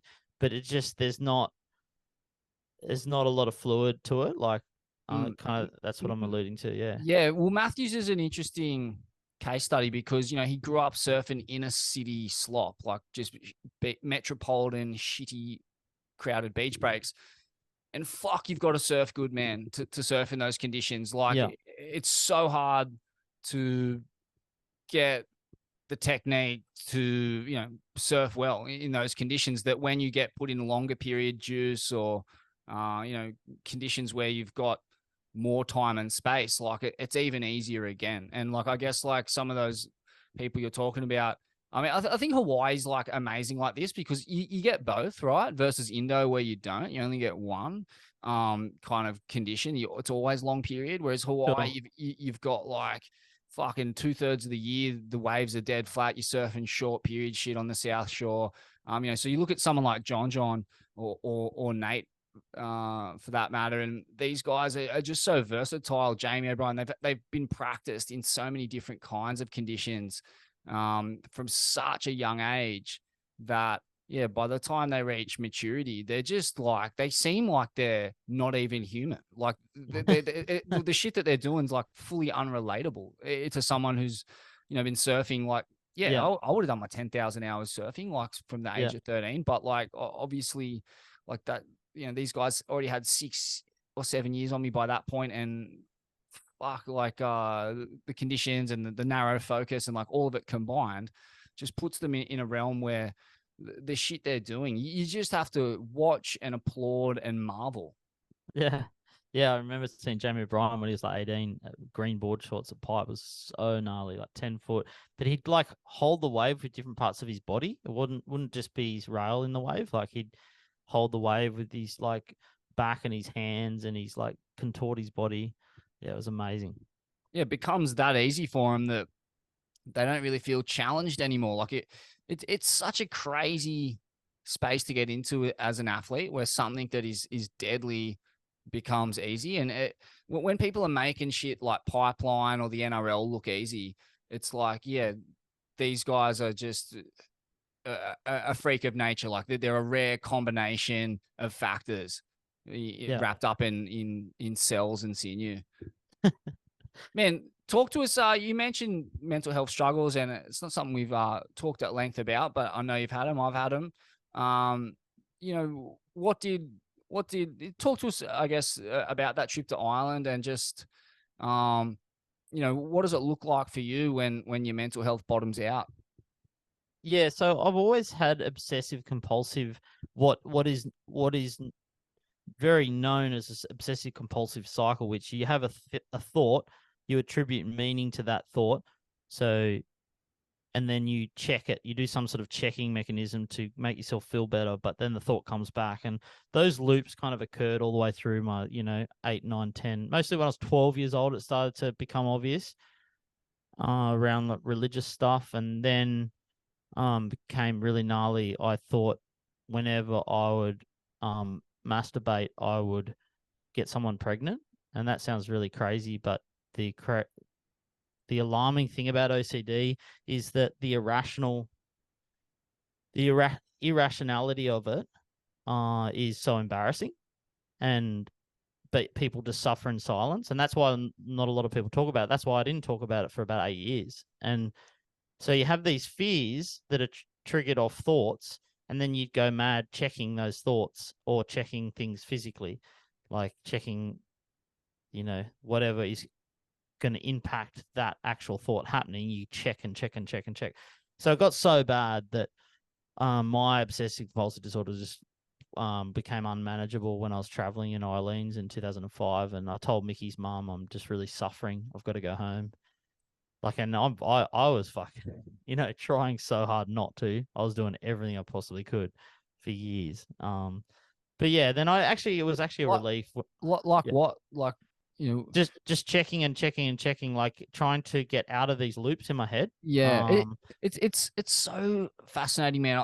When you do that headspace meditation app, like what you're saying is literally the teachings in the app. It's like, you can't think your way out of problems of the mind. Like, and I know that you understand this at this point, being much more advanced and older, and more experienced with this disorder. But it's like, if you're thinking about thinking, you're fucked.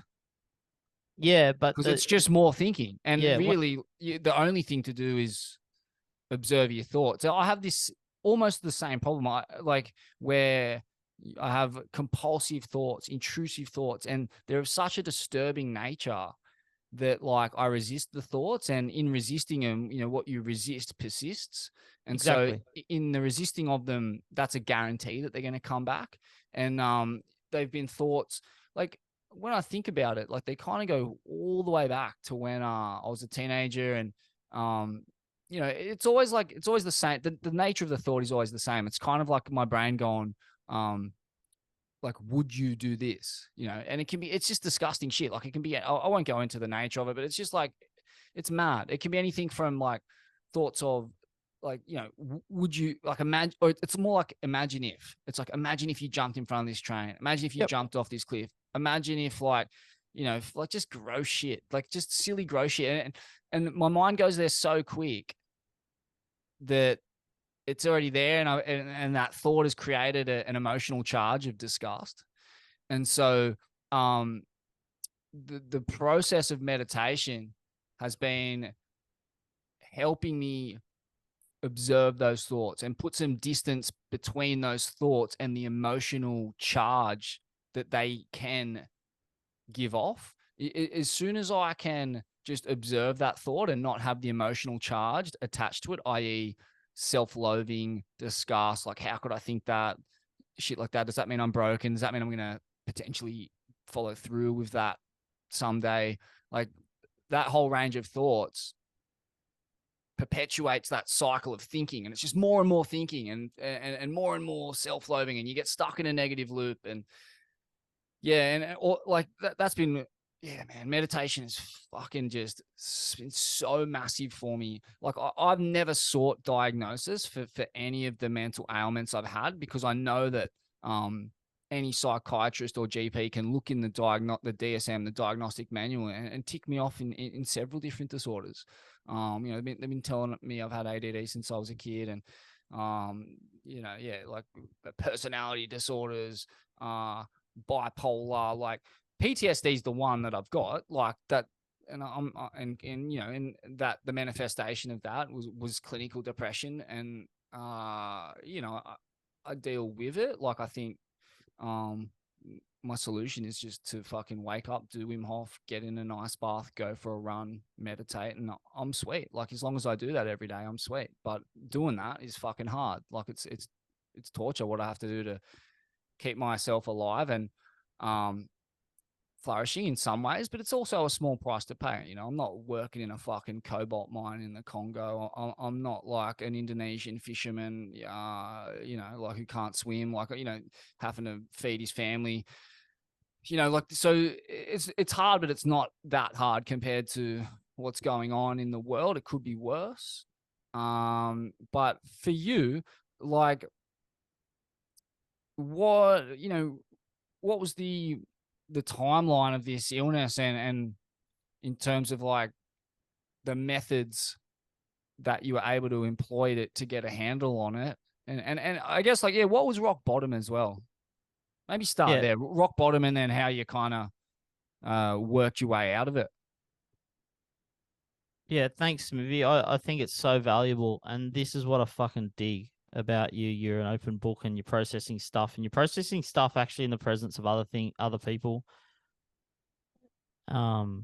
which I kind of do too, and it's really fucking helpful because we do suffer in silence otherwise. And I agree with you, just to let you know, like, I agree that observing thoughts and not necessarily engaging with them or resisting them, that's the answer to fucking everything. I agree with you. And I was introduced to mindfulness by my therapist 7 years ago, and it's been a really big part of my healing journey, the fucking core of me being a present, happy human now. And I'm really thankful for that. Unfortunately, I spent 15 years fucking checking thoughts and getting scared about it. And it just drove me mad. One of the gnarliest situations where I was like, flew over to Portugal as a pro booger by one of my sponsors, and I spent like till fucking 1 a.m. marching around the bungalow trying to say the sinner's prayer because I felt like I wouldn't be with God if I didn't. And I couldn't say it properly because as soon as you have a doubt, you got to check it, and then you got to do it again, and then you got to do it again, then you got to do it again. And it sounds insane, and people would, you know, say, "Oh, Brendo, that's fucking stupid. Who cares about the sinner's prayer? Who the fuck gives a shit about the things that don't exist anyway?" But that was real for me. So the funny thing is, like, it's kind of like that saying, like, feelings aren't reality, but like, it's fucking reality that I'm feeling this way, you know. And in that moment, looking back on it, what do you think would have happened if you had done 6 rounds of Wim Hof and 20 minutes of a guided headspace or calm app meditation? Well, it's about that transaction or that relationship of someone tutoring me in that, you know, like you would have had to try to convince one of the most stubborn people on planet Earth that was what I needed to do rather than say the sinner's prayer. So that would have been a task in and of itself, let alone having someone with the tools and the tutorship to stand by me in that isolated zone. It would have been wonderful. And that's what we're doing in this podcast now. Some cunts at work on some building site, you know, with intrusive thoughts that they're going to stick a hammer through their boss's face. And they're listening to this and they're realizing, oh, maybe my thoughts aren't the be all and end all. Maybe I can observe them and they will dissipate with a lot of anxiety and a lot of pain. But that's been the answer to my OCD, essentially, being able to observe thoughts. But yeah, if I had done the to answer your question, if you had because it's not all fucking formulaic, man. Like, we can't just say, all right, drop and give me 6 rounds. You're a fucking idiot. Stop checking your thoughts. 6 rounds and go for a run and do some meditation and then you're done. And it would have helped, but it's like the fucking military. The military told us that we had to do certain things. My dad was in the army for 22 years. Do this, do this, do this, and do this, and your life will be good. And they fucking did it. But it didn't mean that they actually personally owned those values. It was just, you're actually just being a boss of someone. So you've got to absorb the values. Yeah, like, I think the way to hack the mind is through the body. And I think, like, it is formulaic. For me, it's formulaic anyway. Like, I'm militaristic in my approach to spiritual practice. Like, it's that simple. Like my spiritual practices, if that's what you want to call them, they're just, spiritual's not maybe the word, life-preserving, life-sustaining practices. I engage with them like it's football training, you know, like I just fucking do it. I don't even question whether I want to do it or not. And it took me, you know, like yourself, like if you had to come up to me when I was like, it's laughable that I meditate now when I think about it, who I Yeah, was. it's awesome. And that's what I love about it, It's because you've crazy. actually Like, seen that side. I know. I and get it it. was Yeah. it was literally like rugby league that brought me here. Like when all that CTE shit broke about, you know, this fucking psycho neurodegenerative disease that you can get from having too many head knocks. I started doing the maths and freaked out. I end up in tears, you know, on the phone to my mom, like crying, going, I'm fucked, you know, I'm fucked here. I've had too many, because I have. But one of the papers I read was all about meditation, being able to heal the brain. And that's really where it started. Like, it was just that. I was like, oh, Yeah, fuck. the same thing for me in terms of my catastrophic time. My therapist introduced me to, I mean, you found it on your own, but I found it through this fucking 7-minute video on Dan Siegel, the science of mindfulness, basically. Yeah. And that for me was a light. The science was important. The fact that there was science behind it, because I guess that's a fairly recent phenomenon. And before that, there wasn't really the science behind these practices. And I'm a pretty dry kind of dude. Like, I'm not going to go in on some woo shit. There needs to kind of be a bit of science. And me thankfully, you know, Wim Hof has been a Dutch guy. He's volunteered himself to countless scientific trials. You know, it's all fully been proven. His book is amazing. I recommend anyone read that book. You talk about, now that for me is like as powerful a text as the Bible. Like, if everyone read that on Earth, we would be living in a fucking utopia. And it really is formulaic. I fully see it like that. I see it like the military. I see it like football training or athletic training, except that training is now being applied to my mind. And in our culture, there is just no thought given to training the mind. It's all about training the body and how you look. And like, you know, yeah, I'm accessing the mind. Like, all these activities are done through the body. Breath work, meditation is basically breath work. It's just focusing on your breath.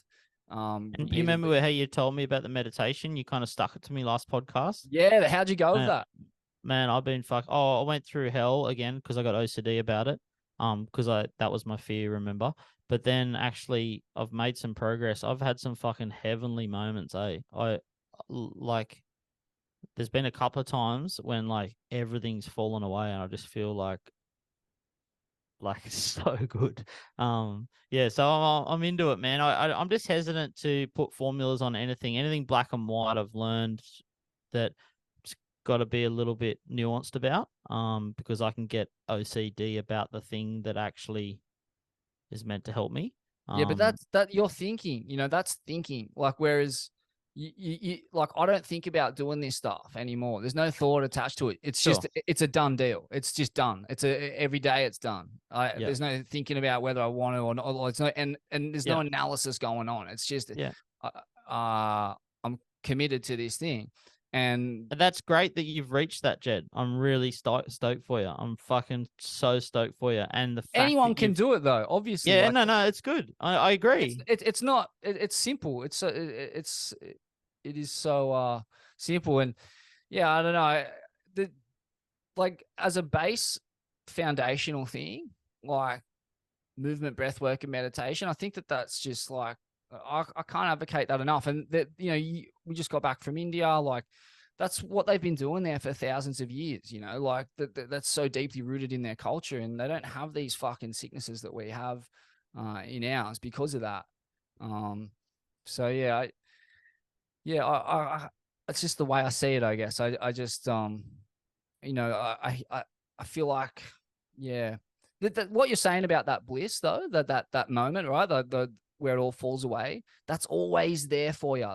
That's the beauty of meditation. And you'll see like big murals in India with a Buddha sitting there going like, with exactly that, like something about bliss. Like that sensation is the most powerful sensation there is, because it relies on nothing. It is you just focusing on your breath for an indeterminate amount of time using, for me, it's always a guided app. And eventually you will guaranteed reach that space. It may not take the same amount of time. On some days you'll get there quicker than others, but If you sit and focus on your breath for long enough, you will reach a place of pure contentment and bliss. And that's fucking wild, man. Once you realize that that's available for you 24/7, that's fucking real power. That shit's wild. And all you Fuck gotta do yeah. is fucking sit there, man. Yeah, it's fucking amazing, and I love the ferocity with which you fucking chant this stuff, because you're like the unlikely shaman, Jedi. The unlikely shaman. Yeah, because I guess this is why I'm here. This is why I'm fucking still alive, you know? Like there was thousands of awful thoughts that I had to weather to get to this point. And yeah, Do you still have those awful thoughts? yeah, they can come back super quick. And Like what do you do? I meditate, and like What's that? well, it's what I do every day. Yeah, no, but what? Tell me the process. The thought comes in, the most fucking abhorrent thing on planet Earth comes into your mind. You somehow, before you even know it, you're stuck in it, and you're like, "Holy shit! Did I just fucking think I'm going to do that? Maybe I'm going to do it." So what do you do? So the practice that I've learned through this Headspace meditation app is, and this is just a pretty universal method employed across many, classically, I guess, the Buddhist meditation practice. It's you just say in your mind, thinking, and you go back to the breath. And that's all you do. Or what do you mean by go back to the breath? You focus on your breath. So instead of focusing on that thought and thinking about the thought, you break the loop by acknowledging that you're thinking. The contents of the thought's not important, because you're meant to apply this every time your mind wanders. And this is what you're doing in the meditation practice. You sit there, and every time your mind wanders, you acknowledge it. You go thinking, and then you go back to the breath, and you focus on the breath again. And eventually the mind wanders again. And sometimes it's a feeling that comes up. It's a feeling that generates a thought. So you can have a feeling of some kind of pain because you're thirsty, hungry, tired, whatever. And that will generate a thought. And that thought is usually that is when those bad thoughts come in. I'm either thirsty, hungry, tired, or stressed. Yep. And that feeling will stimulate those hectic, fucked up thoughts. And that's when I'm able to, on good days, just acknowledge it as thinking and go back to whatever it was I was doing, you know, like driving. I could be. So what's a good day? What's the difference between a good day and a bad day? You still have bad days, do you? Yeah, the difference between a good day and bad day is probably dependent on how good of a sleep I've had, whether I've been maintaining good social connections with friends and family, whether, you know, I'm stressed. Stress is a huge one for me, just because I'm like, you know, it's pretty awful to say this, but I lust after violence, like, in a sense. Like when I feel disrespected, or like my immediate go-to in my mind is just picturing flogging them, you know, and like that. And so like, I don't permit myself to behave like that. Obviously I haven't for a long time, but even by having those thoughts, you know, my body is priming itself for your body conflict. gets activated. Yeah. So what's your process then? It's the same process, just thinking back to what I was doing. So even if you're not meditating, you just take that practice into your day to day. That's the point of meditating, is that it becomes it. There is no, you don't ever stop meditating. Meditating is all day, every day. Like, because obviously, like, what are we here to do? It's not to be fucking lost in our thoughts while we're doing shit. We're meant to be present and paying attention to what we're doing.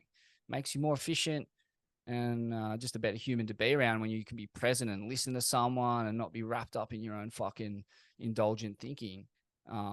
So yeah, like, and just doing that on the daily is critical to the maintenance. As soon as I stop, I'm too scared to stop, because I'm scared of that fucking black dog, that abyss is so close to me all the time that I can't really stop.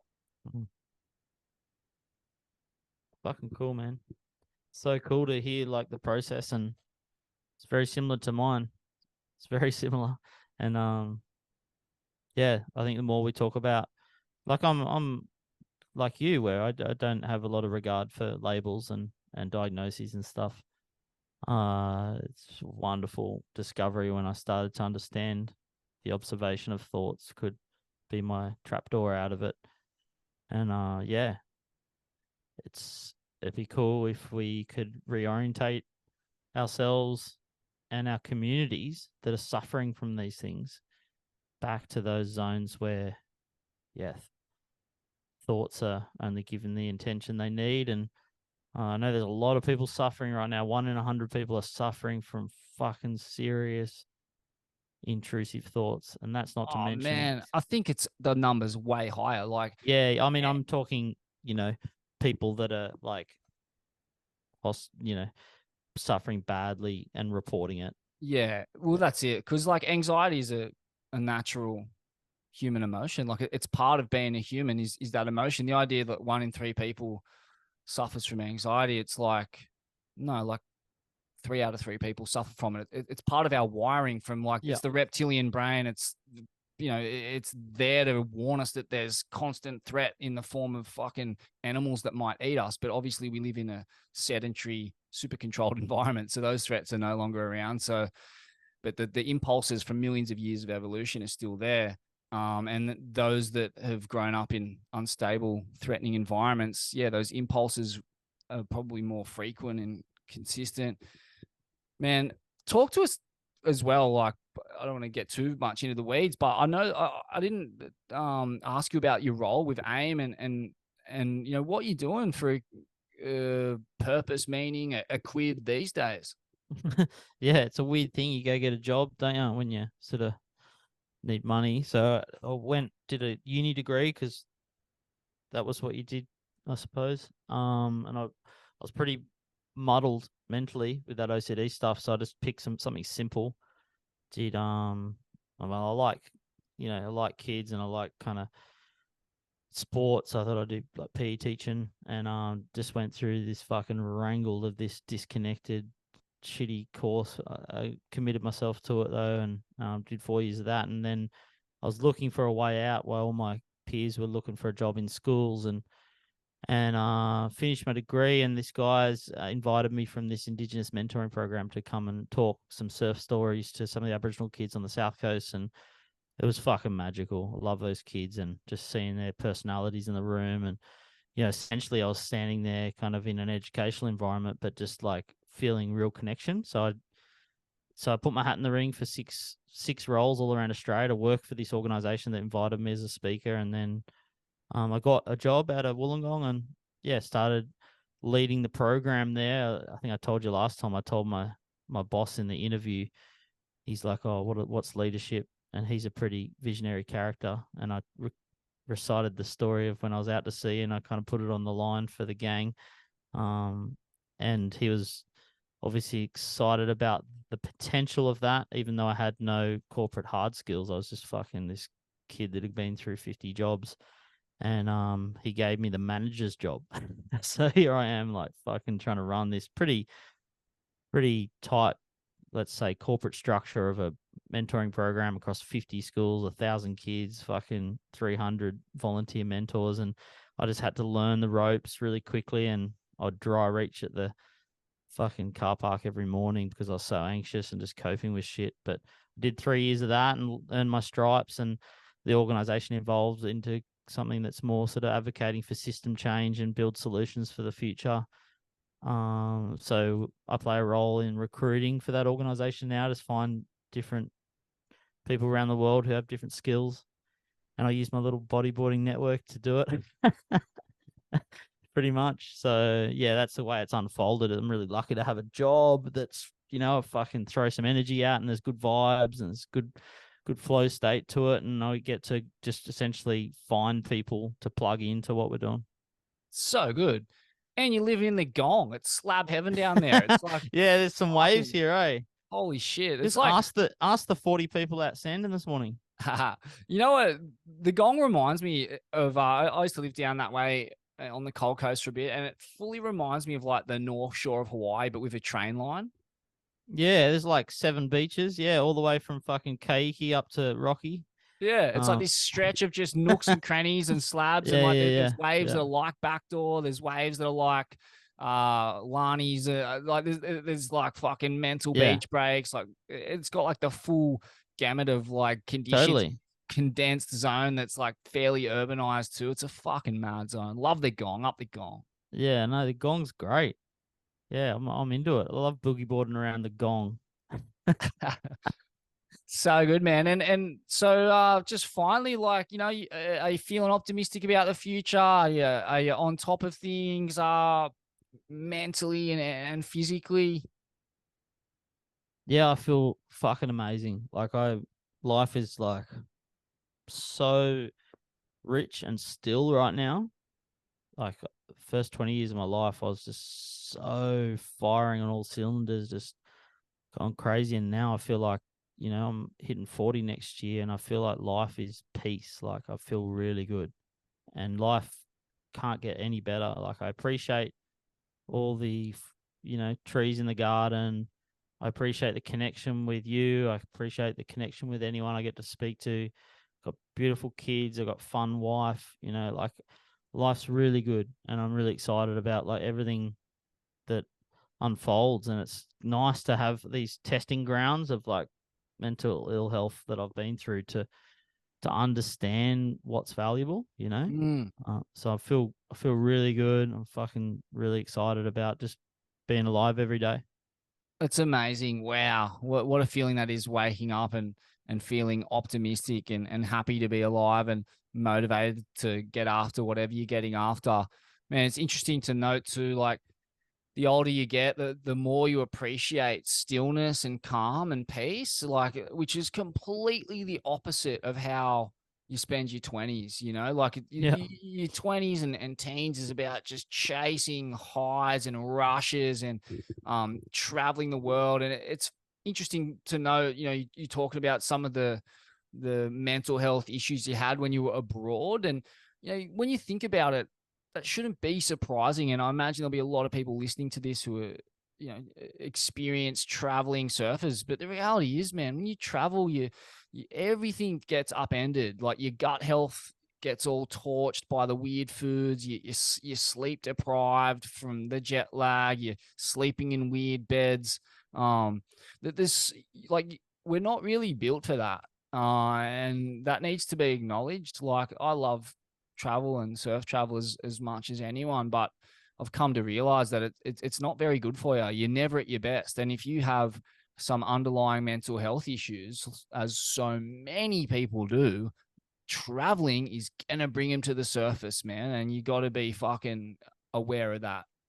Yeah, it's another art, trying to travel as well as maintain your rhythms. Like I went to It's Indo recently. impossible. It's you kind of maintain. You got to be super strict about your rhythms, eh? And I actually when I got to Bali, I threw $50 at this week membership in this ice bath gym. Like just kind of having little hooks like that to pull you out of your traps. Like, I mean, I'm sure there's guys that have gotten good at it, but you're right. It's very rare you speak to a content traveling surfer.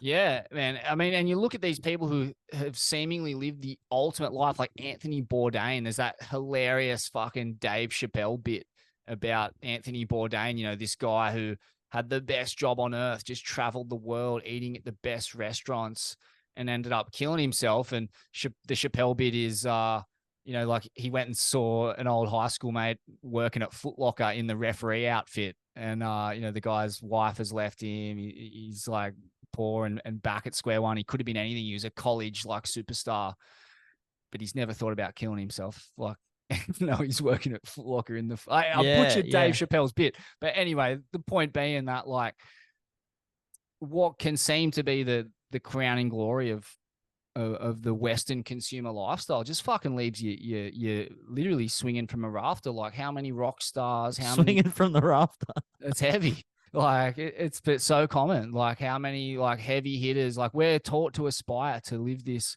rock star, jet setting, rich, heavily consumerist lifestyle, and it makes us fucking sick. And the people at the top of the tree are more often than not drug addicted and killing themselves. Like it's wild. Robin Yeah, I Williams, wonder. Bourdain, Yeah, fucking the dude from was it Soundgarden or one of those bands? I don't know, but yeah, it's Yeah. endless. No, I'm interested Hendrix, in Joplin, Buckley. Jeff Buckley. What a hero. Yeah, I'm interested whether you're like whether Jed Smith had to approach me in this conversation when I was 14 years old, aspiring for like all the things. Whether I would have listened or not. That's an interesting thought. Yeah, it's like, how do we teach the next generation what's valuable? Yeah, well, there needs to be some culture shift, doesn't it? Like our way of life is exhausting the planet of resources and just producing diabolical mental health outcomes. The richest countries on earth consume the most prescription drugs. Like, so clearly we're doing something very wrong. Maybe Jed just needs to fucking pack the van and take another tour. What are you going to call it, mate? You've done Grit. You've done what's the next one, mate? You're going to pack the van again and just get in all the teenager ears. By Jingo, I've got it, Brendo. It'll be called the Grass is Always Greener Tour. By Jingo, you got it. Here, you heard it here. Yeah, man. It's coming for you. Man. Open up the fucking town hall. The bus is pulling up soon. Any passing tips or hacks you want to pass on to the ears of our listeners? Many of whom are young and on trades, on building sites, worked in the trades. Yeah, I fucking like that. You can't get much juicy than that Mandela story for me. Just the ability to fucking open yourself up to forgiveness. That changes everything, and including forgiving yourself. So that's something that I'd love to live in the next decade. Something to think about. Epic, man. Appreciate your time, and yeah, look forward to seeing you in the flesh. Good on you, Jeddo. On your new See you, brother. See you, bud.